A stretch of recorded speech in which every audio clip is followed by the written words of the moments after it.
When my husband and I bought our home in the gated neighborhood of Willow Creek, we thought we'd found paradise. Quiet streets, manicured lawns, good schools. The kind of place where you imagine your kids riding bikes until sunset without a care in the world. But paradise has a funny way of showing its cracks. And in our case, those cracks came in the form of Karen Lockwood. The HOA vice president Karen was the sort of woman you could hear before you saw. Her shrill voice carried across lawns as she barked at teenagers for walking too fast, or lectured new homeowners about approved exterior colors. She had the energy of someone who thrived on control, always prowling the neighborhood in yoga pants and oversized sunglasses, clipboard in hand, ready to document the next violation. At first, I managed to stay on her good side. We nodded politely during HOA meetings. I once even borrowed a cup of sugar from her when I was out baking cookies. But things changed after my 8-year-old son, Noah, started playing outside more often. Noah is a bright, sensitive boy. He loves books, Legos, and yes, he loves food. He isn't a rail-thin kid, but he isn't dangerously overweight either. He's built like me, sturdy, with cheeks that beg to be pinched. We've always been conscious of his health. He eats his veggies, plays soccer on weekends, and his pediatrician says he's perfectly fine. Still, Karen decided she knew better. The first comment came casually. One afternoon, as I was walking Noah home from the bus stop, Karen intercepted us. "My, he's getting big, isn't he?" she said with a tight smile, adjusting her sunglasses. "You might want to cut back on the ice cream." I laughed it off, not wanting to make a scene. "He's healthy, thanks. Growing boys, you know how it is."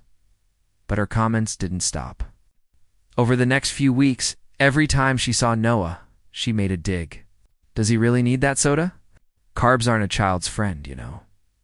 Once, she even asked Noah directly if he could still keep up with the other boys during soccer practice. The way she said it made my blood boil. I told my husband, who suggested we ignore her. "She's just a busybody. Don't give her the satisfaction," he said. And I tried until the day she crossed the line. It was a Thursday afternoon. I was in the kitchen making dinner when there was a sharp knock at the door. 2 strangers stood outside, a man and a woman, both carrying clipboards. Their ID badges flashed in the fading sunlight. "Good evening," the woman said politely. "We're with Child Protective Services. We received a report regarding your son, Noah. We'll need to ask you some questions." My stomach dropped. "What?" The man consulted his clipboard. "The report claimed your son is dangerously overweight, that you're providing inadequate nutrition, that his health is at risk due to neglect." For a moment I couldn't breathe. My hands shook as I let them inside, Noah peeking curiously from the living room. They asked about his diet, his daily routine, his medical records. I brought out his pediatrician's reports, his soccer team schedule, even photos from his last checkup. The caseworkers were professional, almost apologetic, but the implication hung heavy in the air. Someone had accused me of being an unfit parent.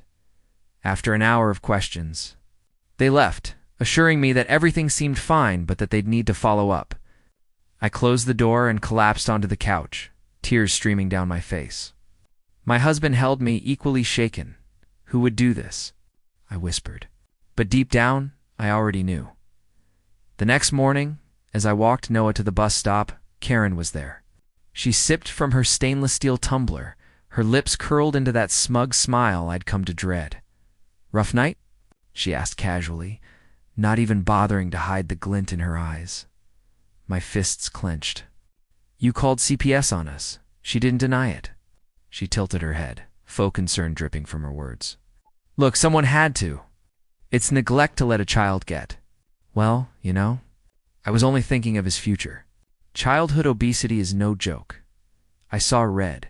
My voice trembled, but not with fear, with fury. "You don't get to decide what's best for my son. His doctor says he's perfectly healthy. You have no right." Her smile widened, as though she'd won something. "We'll see what the state thinks." For the rest of the day, I shook with anger. It wasn't just the humiliation of being accused, it was the sheer audacity of her weaponizing the system against me. She wasn't concerned about Noah's health. She wanted control. She wanted to remind me, and everyone else, that in Willow Creek, she pulled the strings, but she underestimated me. Instead of shrinking back, I went on the offensive. I called our pediatrician and asked for a full written evaluation of Noah's health. I compiled his school physicals, soccer attendance records, and growth charts. Every scrap of proof that my son was thriving went into a thick binder. Then I started talking to neighbors. Carefully, quietly, I shared what had happened. To my surprise, many of them weren't shocked. "She did the same to us," one mom confessed, her voice trembling. She told CPS I wasn't supervising my twins because they play outside alone. They're 10. Another father admitted Karen had threatened to call the city on him for letting his daughter sell lemonade without a permit. A third whispered that Karen had once told the HOA.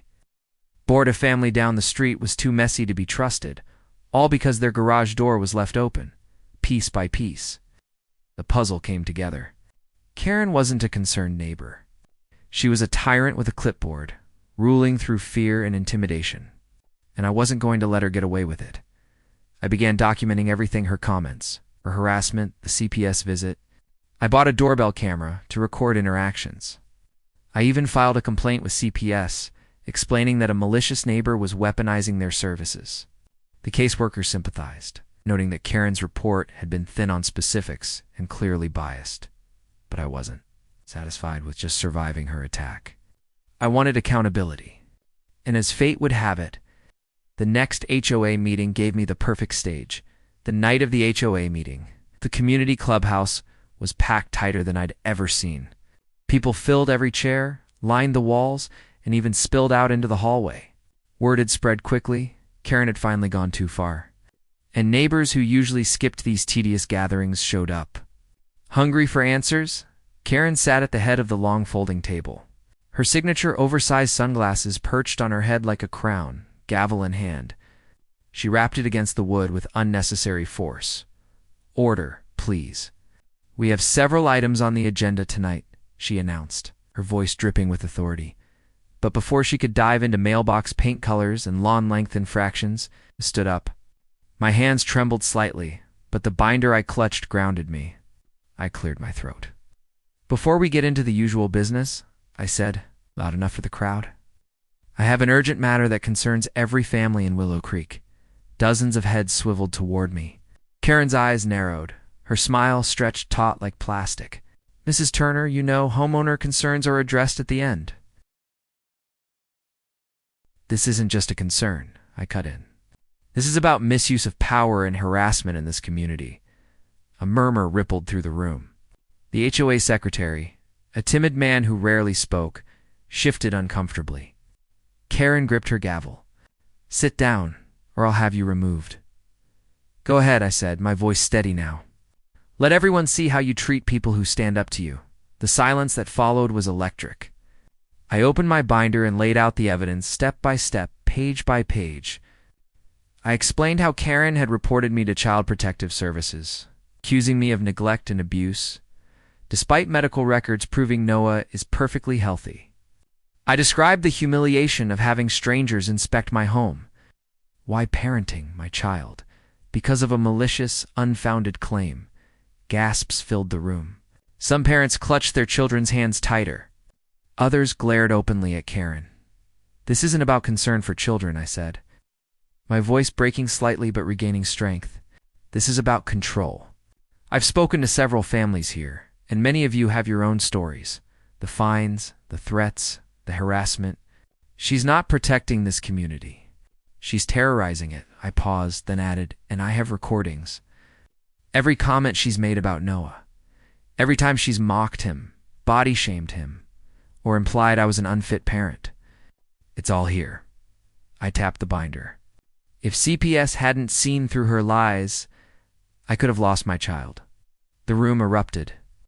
Voices rose in outrage, some directed at Karen, others whispering disbelief. One mother stood up and shouted, "She called CPS on me too. Said I let my kids play outside unsupervised." A father chimed in. "She told me my garage was a safety hazard and threatened to call the fire marshal. This has to stop." Karen pounded her gavel so hard the handle cracked. "Lies," she screeched. "All of you. Ungrateful, Rule breaking. Enough, someone yelled from the back. It was Mr. Carter, one of the original residents of Willow Creek, a man everyone respected. He walked slowly to the front, leaning on his cane, and faced Karen directly. You've embarrassed yourself. You've embarrassed us all.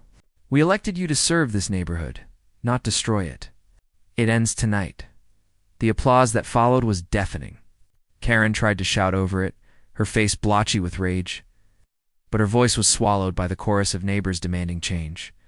The board convened on the spot.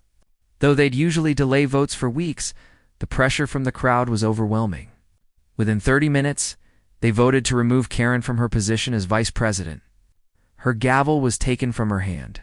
Her sunglasses slipped down her nose as she stood frozen, humiliated in front of the very people she had ruled with an iron fist. You'll regret this, she hissed as she stormed out, her heels clacking angrily on the linoleum. You'll all regret this. But the only response was the sound of applause, louder than before. As the door slammed behind her, in the weeks that followed, the neighborhood changed. The board, now led by calmer, fairer members, rewrote several of the harsher bylaws, giving families more freedom. Fines were reduced, violations dismissed. People began decorating their porches without fear, letting their kids ride bikes without worrying about supervision infractions. The atmosphere lightened. As for Karen, her house, once the hub of HOA drama, sat quiet. Rumors spread that she'd tried to file a lawsuit against the board and been laughed out of court. She'd been reported to CPS herself for false claims that her own family was fed up with her antics.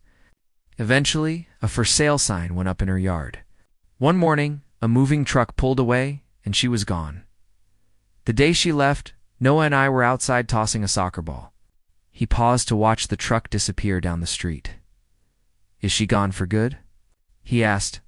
Looks like it, I said, ruffling his hair.